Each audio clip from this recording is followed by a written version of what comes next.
কিরে, কাল মহালয়া শুনবি তো? ওটা মহিষাসুর মর্দিনী রে গাধা। ওই হলো। হ্যাঁ শুনবো, তারপর টিভিতেও দেখব। তাহলে চল একসাথে দেখি। ক্লাস 7-এ পড়া অনিশ আর পারমিতার খেলতে গিয়ে হওয়া কনভারসেশন। ওরা একই পাড়ায় থাকতো, স্কুলও এক, বলতে গেলে জন্ম থেকে একসাথে। ওরা উঠতে বসতে একে অপরকে চাই ওদের। যদিও আজ দুজনেই চাকরির জন্য ঘর ছাড়া, সমাজের সাথে তাল মেলাতে গিয়ে আর একে অপরের সাথে যোগাযোগটাই রাখা হয়নি। এক পাড়ায় হয়েও কোনো বছরই একসাথে ফেরা হয়নি কলকাতায়। বন্ধুত্বটা নেহাতি হোয়াটসঅ্যাপে একটা জন্মদিন বিষয়েই থেমে গেছে। কয়েক মাস আগে ব্যাঙ্গালোরে অনিশের চাকরিটা চলে যায়, তাই কিছুটা বাধ্য হয়েই পুজোতে ফিরেছে। বাড়িতে এখনো কাউকে কিচ্ছু জানায়নি। একা একাই সেদিন বাগবাজার ঘাটে বসে রয়েছে। পুজো বা কলকাতা মানে ওর কাছে ওর প্রাণের বন্ধু পারমিতা। ভালোবাসা কি বোঝার আগের থেকেই ভালোবাসে পারমিতাকে, বলেনি কোনোদিনও। তবে ওর চোখের তাকানো, হাসি এইসবে লুকিয়ে রেখেছিল ওর ভালোবাসাকে। Is it really you Anish? পিছন থেকে একজন বলে উঠল।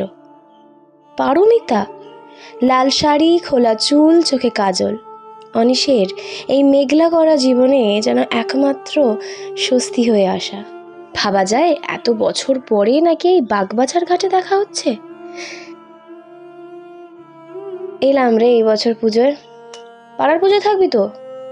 Of course of course. অনিশ, এইবার কিন্তু আমার সাথে কাটাবি পুজো, আমি কিচ্ছু জানি না। হ্যাঁ ভাবছি ক্যাপ বন্দুকটাও কিনেই ফেলি, তোর ওটা এত ভালো লাগে।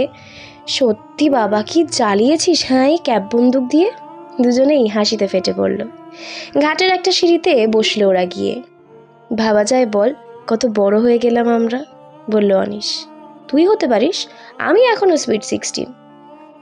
উইথ ইউর সুইট 16-এর বয়ফ্রেন্ড? ধুস, না না, ও তো কবে কেটে গেছে।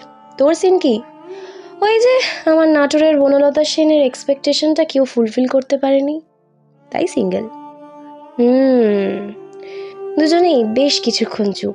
তারপর পারমিতা বলল, মনে আছে আমরা সেই রান্নাবাটি খেলতাম যখন? তুই আমার বর সাজতি আর অফিস থেকে এসে কত র্যান্ট করতি। মনে থাকবে না? Then start ranting. কি হয়েছে তোর? তুই বুঝলি কি করে?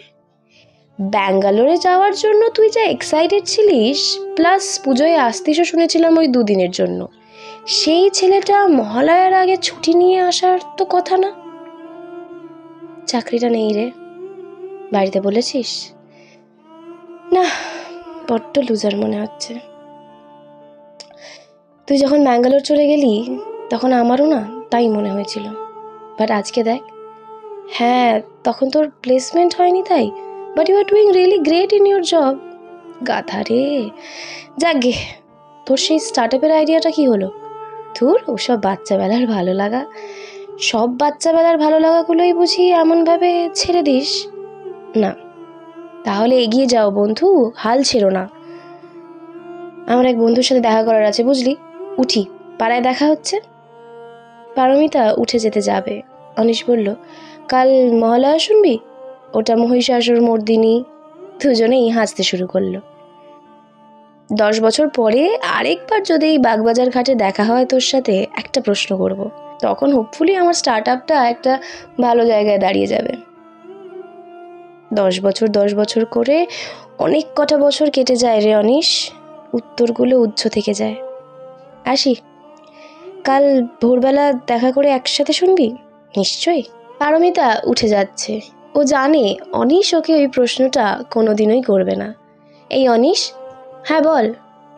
দুজনেই জানে কিন্তু কিছুই বলতে পারছে না। কিসে যেন একটা আটকাচ্ছে, প্রতিবারই ওদের কিসে যেন একটা আটকায়। কখনো প্রেমে পড়েছিস? অনেকবার। কথাটায় কেমন যেন কষ্ট পেল পারমিতা। তাহলে বোধহয় ও ভুল ভাবতো এতদিন। কিন্তু এইবার অনিশ অনেকটা সাহস নিয়ে বলল, অনেকবার, কিন্তু শুধুই তার। কার? তোর। তোমাকে ভালোবেসে দুমুঠো আদর ভিক্ষে চেয়েছি দরিদ্র